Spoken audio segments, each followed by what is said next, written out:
آموزش نجات جوجه یا سزارین.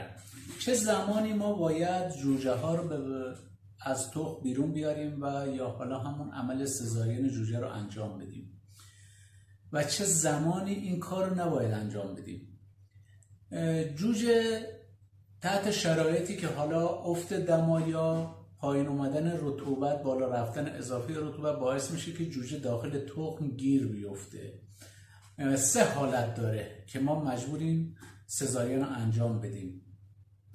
زمانی که جوجه نوک زده و 24 ساعت ازش گذشته و هیچ اقدام برای بیرون اومدن نکرده، این باید حتما از داخل تخم بیرون بیاد و حالا در ادامه شرایط اینی که چه زمانی نباید انجام بدین سزارین رو من در ادامه خدمتتون عرض میکنم.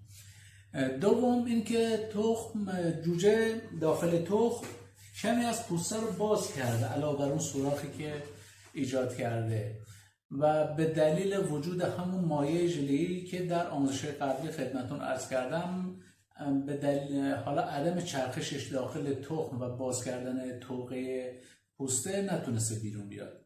و یه زمانی هم هست که جوجه کامل توقه رو زده اما اون انرژی بیرون اومدن رو نداره، حالا به دلایل که در زمان سطر کاربری که با دستگاه کار میکنه نتونسته دما، رطوبت یا حالا موارد چک بکنه، عدم آب داخل دستگاه بوده، نبود حالا برق بوده، موارد اینجوری ضعیف شده و نمیتونه بیرون بیاد که اینا رو باید در ادامه من ویدیوشو گذاشتم که شما مشاهده میکنید چجور جوجه رو باید از تخم در بیاریم و چه زمانی نباید جوجه رو سزارین کنیم از تخم در بیاریم.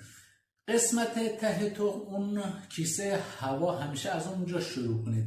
یه وقت میشه مثلا 3 روز 4 روز حتما باید صبر به جوجه بدید تا 3 روز 4 روز بعد از هش هم جوجه در میاد. اما اگر بعد از این مدت حالا تو کلیدی من انجام میدم، قسمت حباب رو سوراخ میکنم، باز میکنم، میبینم مثلا جوجه اوکی هست، زنده هست، اگر رگ خونی باشه که پیداست داخل کلید، اینو نباید ادامه بدید و باید متوقف کنید، بذارید خودش بیرون بیاد. اما اگر رگ خونی نبود و اون مایع ژله‌ای وجود داشته باشه اشکال نداره، شما میتونید جوجه رو طبق ویدیویی که من دارم میذارم به صورت با آرومی بیرون بیارید.